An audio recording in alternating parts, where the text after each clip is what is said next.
ایک کھلی گمراہی اور اللہ تبارک و تعالیٰ کی اس حکم کے خلاف ہے۔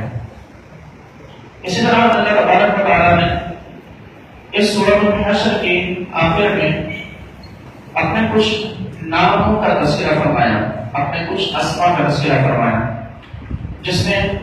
ملک، قدوس، سلام، مؤمن، مہیمن، عزیز، جبار، متکبر، اور اس کے بعد خالق، باری، مصور، اور پھر فرمایا کہ لہ الاسماء الحسنی، اللہ کے بہت پیارے پیارے نام ہیں، اللہ کے بہت اچھے نام ہیں۔ یہاں ہمارے لیے یہ سبق ہے کہ ہم اللہ رب کائنات کے لیے وہی نام استعمال کریں کہ جو قرآن یا حدیث میں آئے ہیں۔ اس کے علاوہ اور کچھ اللہ رب کائنات کے بارے میں استعمال کرنا یہ بعض اوقات حرام ہو جاتا ہے، اور بعض اوقات یہ بات دائرہ اسلام سے خارج بھی کر جاتی ہے۔ مثال کے طور پر ہمارے یہاں ایک لفظ بہت استعمال ہوتا ہے، اللہ میاں۔ اللہ رب کائنات اس لفظ کے شاعر شان ہے۔ اللہ تبارک و تعالیٰ کی ذات ایسی نہیں کہ یہ لفظ ہم اللہ رب کائنات کے بارے میں استعمال کر سکیں، کیونکہ ہم سب جانتے ہیں کہ میاں جہاں کسی بڑے کے لیے استعمال ہوتا ہے وہاں عورت اپنے شوہر کے لیے استعمال کرتی ہے، وہاں شوہر کے لیے استعمال ہوتا ہے، اور اللہ تبارک و تعالیٰ اس چیز سے پاک ہے۔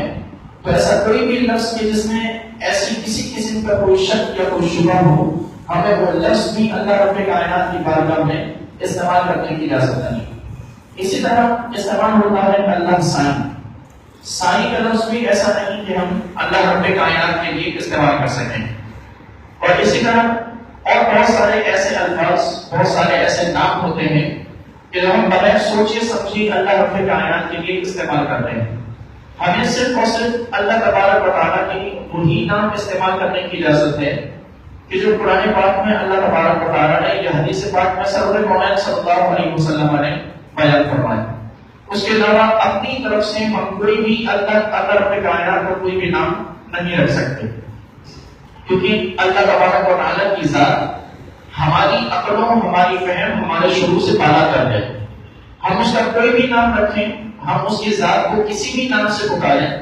ممکن ہے کہ وہ نام اس کی ذات کے شاعر نشان نہ ہو، وہ نام ایسا ہو کہ جو اس کے لیے استعمال نہ کیا جا سکتا ہو۔ اسی طرح اللہ تبارک و تعالیٰ سورۃ الممتحنہ میں ارشاد فرماتا ہے کہ قد کانت لکم اسوۃ حسنۃ فی ابراہیم والذین معہ، کہ تحقیق تمہارے لیے حضرت ابراہیم علیہ السلام اور ان کے جو اصحاب ہیں، ان اصحاب کی سیرت، ان کا اسوہ تمہارے لیے نمونہ عمل ہے۔ یعنی حضرت ابراہیم علیہ السلام کی سیرت، حضرت ابراہیم علیہ السلام کی زندگی کو اللہ تبارک و تعالیٰ نے ہمارے لیے آئیڈیلائز کیا ہے۔ ہمارے لیے اللہ تبارک و تعالیٰ نے حضرت ابراہیم علیہ السلام کی تعلیمات کو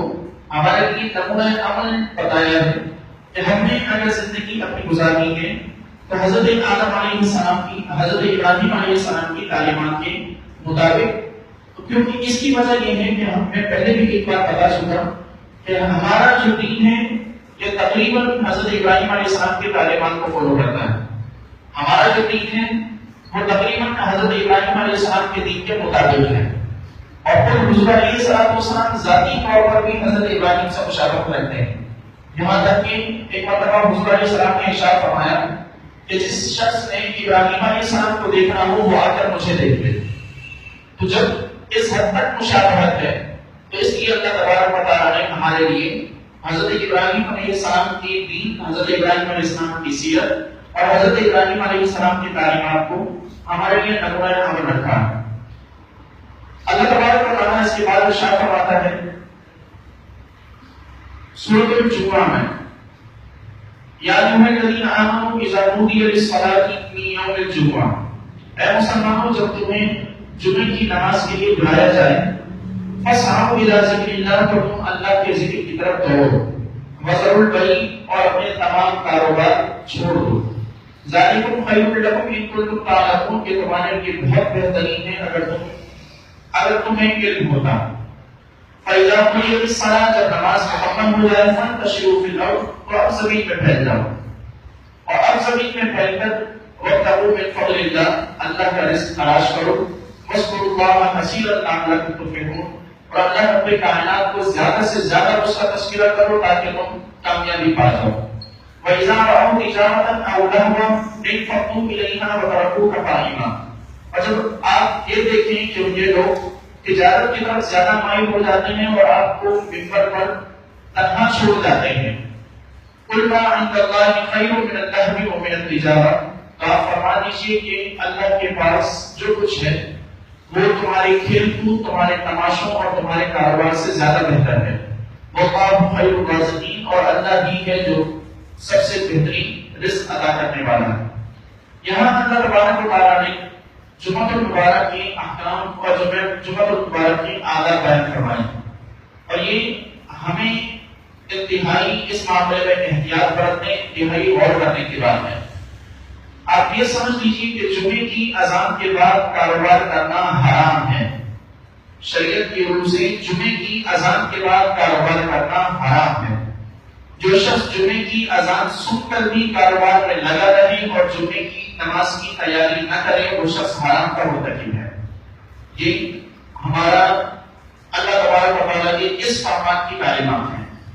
کہ اللہ نے ارشاد فرمایا کہ جیسے ہی تمہیں جمعے کی طرف بلایا جائے، اذا نودی للصلاۃ، جب تمہیں جمعے کی ندا دی جائے، اور جمعے کی ندا مطلب جمعے کی اذان، جب جمعے کی اذان ہو جائے فسعوا الی ذکر اللہ وذروا البیع، اپنا کاروبار چھوڑ دو، فسعوا الی ذکر اللہ، اللہ کے ذکر کی طرف جلدی سے دوڑ کر آؤ۔ لیکن اگر کوئی شخص اس حکم کے خلاف کرتا ہے تو وہ یقیناً حرام کام کرتا ہے۔ اس میں ہم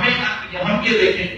کہ ہم اپنی مسجدوں میں جمعے کے دن نماز میں کس وقت پہنچتے ہیں۔ ہمارے ہاں اکثر افراد جمعے کے دن نماز میں اس وقت پہنچتے ہیں کہ جب خطبہ شروع ہونے والا ہوتا ہے، جب سنتوں کا اعلان ہو چکا ہوتا ہے، جب سنتیں ادا کی جا رہی ہوتی ہیں۔ ایک بات اور ذہن میں رکھیں کہ عموماً مساجد میں جمعے کا ٹائم کچھ ہوتا ہے اور نماز کچھ آگے چلی جاتی ہے۔ جمعے کا ٹائم کچھ ہوتا ہے اور جو امام یا خطیب ہوتا ہے وہ اپنی تقریر، اپنا بیان کچھ آگے جا کر ختم کرتا ہے۔ اس کی ایک سمپل سی وجہ ہے، اس کی وجہ یہ ہے کہ جو شخص ممبر پر بیٹھ کر بات کر رہا ہوتا ہے وہ مسجد کی دیواروں کو نہیں سنانا چاہتا۔ جو شخص ممبر پر بیٹھ کر بات کر رہا ہوتا ہے وہ خالی مسجد کو اپنی بات نہیں سنانا چاہتا، وہ یہی چاہتا ہے کہ لوگ آئیں اور پھر وہ بات کریں۔ اور اس لیے آپ یہ ایک بات اور نوٹ کریں کہ کسی بھی مسجد میں آپ جمعے کی نماز ادا کرنے جائیں اور کبھی اگر اتفاق ہو تو کبھی پوری تقریر جمعے کی سنیں، تو آپ ایک چیز دیکھیں گے کہ جب تقریر شروع ہوتی ہے تو بہت سلو ہوتی ہے، اس میں کوئی ریتھم اتنا نہیں ہوتا، لیکن جو اینڈ کے جو 10 سے 15 منٹ ہوتے ہیں اس میں اصل چیز ہوتی ہے، اس میں اصل بیان کیا جاتا ہے، اور وہ اسی لیے ہوتا ہے تاکہ جو لوگ نہیں آتے وہ کم سے کم آخری 10-15 منٹ میں آ کے سن کے فائدہ اٹھا لیں۔ کسی بھی خطیب کا، کسی بھی امام کا یہ مقصد نہیں ہوتا کہ وہ خالی دیواروں کو سنائیں یا چلتے ہوئے منبروں کو سنائیں۔ جب ہم خود مسجد میں دیر سے پہنچیں گے تو اگلے نے ہمیں وہ باتیں لازمی سنانی ہیں، اب وہ چاہے ٹائم اوپر ہو جائے۔ تو اگر ہم اپنی مسجدوں میں آنے میں پابندی کریں، وقت پر آنے کی کوشش کریں تو ہماری نمازیں بھی، جمعے کی نماز بھی وقت پر ہی ہوگی۔ اسی طرح اور پھر یہ سمجھ لیں کہ ہمارے جتنے بھی کام جمعے کی اذان کے بعد ہو رہے ہیں، اگر وہ کام نماز کی تیاری سے ریلیٹڈ ہیں تب تو ٹھیک ہے، اور اگر وہ کام نماز کی تیاری سے ریلیٹڈ نہیں تو پھر ہم حرام کے مرتکب ہو رہے ہیں، پھر ہم حرام کام کر رہے ہیں۔ تو اس لیے اس معاملے میں احتیاط برتنے کی ضرورت ہے۔ اسی طرح اللہ تبارک و تعالیٰ سورۃ التغابن میں ارشاد فرماتا ہے انما اموالکم واولادکم فتنہ، کہ مسلمانوں تمہاری یا ایھا الذین آمنوا ان من ازواجکم واولادکم عدوا لکم فاحذروہم، اے ایمان والو بے شک تمہاری بیویوں میں سے، تمہارے بچوں میں سے تمہارے دشمن ہیں۔ یہ قرآن کا فرمان ہے کہ بیویاں بھی دشمن ہو سکتی ہیں، اولاد بھی دشمن ہو سکتی ہے۔ یہاں اس سے یہ مراد نہیں کہ بیویاں یا اولاد ہمیں قتل کر ڈالے، اس سے مراد یہ ہے کہ یہ ہمیں دین سے دور کر دیں۔ اس سے مراد یہ ہے کہ ہمارے دشمن اس طرح ہیں کہ شیطان سب سے بڑا دشمن ہے۔ شیطان اس وجہ سے دشمن نہیں کہ شیطان ہمیں قتل کر ڈالتا ہے، شیطان ہمارا سب سے بڑا دشمن اس لیے ہے کہ وہ ہمیں اللہ کے راستے سے ہٹاتا ہے، وہ ہمیں اللہ کے راستے سے دور لے کر جاتا ہے۔ یہاں اولاد کو اور ازواج کو جو عدو یعنی دشمن کہا گیا ہے وہ بھی اسی پیرائے میں، اسی مفہوم میں کہا گیا ہے کہ اولاد اور ازواج یہ قتل نہیں کریں گے، یہ دین سے دور کر لیں گے۔ اور آج ہمیں اسی دشمنی کا سامنا ہے کہ ہمارے گھروں میں ہم اگر نماز کی کوشش بھی کریں تو ہمارے گھروں میں نماز ادا نہیں ہوگی، ہم اگر سختی بھی کریں تو ہمیں پھر نہ جانے کیسے کیسے القاب سے نوازا جاتا ہے۔ تو اس لیے اللہ تبارک و تعالیٰ نے یہ پہلے ہی فرما دیا کہ یہ ہمارے لیے دشمن ہے، اور اس کا علاج کیا بتایا؟ ہم ضرور ہوں کہ ان سے کنارہ کشی کرو، ان سے منہ موڑو۔ کہ جب اپنے گھر والوں سے کوئی شخص منہ موڑتا ہے تبھی گھر والوں کو اس کی اہمیت کا احساس ہوتا ہے۔ اگر ہم پیار اور محبت سے ان کی اصلاح نہ کر سکیں تو پھر اللہ تبارک و تعالیٰ نے یہ طریقہ بتایا، ہم ضرور ہوں کہ ان سے پھر کنارہ کشی کرو، ان سے کنارہ کشی اس طرح کرو کہ انہیں محسوس ہو کہ ان کی واقعی میں کوئی غلطی ہے اور واقعی میں وہ دین یا شریعت کے خلاف جا رہے ہیں۔ اس کے بعد ارشاد فرمایا کہ انما اموالکم واولادکم فتنہ، کہ بے شک تمہاری اموال اور تمہاری اولاد تمہارے لیے بہت بڑی آزمائش ہے۔ یہاں بھی کوئی مفہوم ہے کہ انسان مال کی محبت میں مال کمانے کے لیے اس قدر آگے بڑھ جاتا ہے کہ وہ اللہ رب کائنات سے منہ موڑ لیتا ہے، وہ اللہ تبارک و تعالیٰ کے احکام کو چھوڑ دیتا ہے۔ انسان اپنی اولاد کی محبت میں اس قدر بڑھ جاتا ہے کہ وہ رب کائنات کے دین کو، رب کائنات کی تعلیمات کو چھوڑ دیتا ہے۔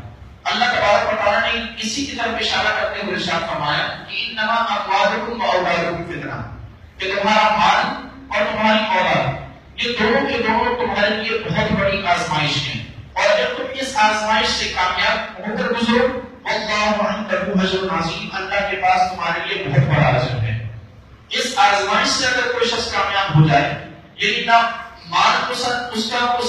اپنے خدا سے دور کر سکے، نہ اس کی اولاد کو اسے خدا سے دور کر سکے، اگر وہ اس آزمائش میں کامیاب ہو جائے تو پھر ایسے لوگوں کے لیے ہے کہ اللہ ارشاد فرماتا ہے کہ واللہ عنده اجر عظیم، کہ اللہ تبارک و تعالیٰ کے پاس پھر اس کے نتیجے میں بہت بڑا اجر ہے۔ اللہ رب کائنات سے دعا ہے اللہ تبارک و تعالیٰ ہم سب کو دین کی تعلیمات پر عمل کرنے کی توفیق عطا فرمائے۔